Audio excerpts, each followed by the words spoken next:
bili. Ano po yun? Biling tiknon, Anong itnol? yung kulay puti. Puti na ano? Yung piniprito, Piniprito? Ah, yung itlog. yung kulay puti, yung bilog. Ilan po? Sakay lang. Sakay? Anong sakay? Sakoy. Isa? Oo, isa. Ah, isa. Ano pa po? Saka na lang. Agad.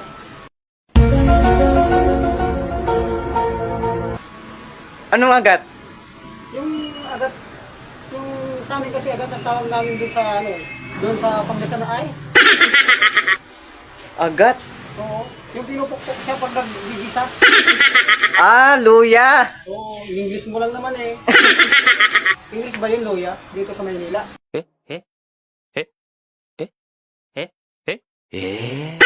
Sabi kasi doon sa Pangasinan, agad. English pala yun. O yan, mga agat na yan. Hindi kayo makakaintindi ng agat eh.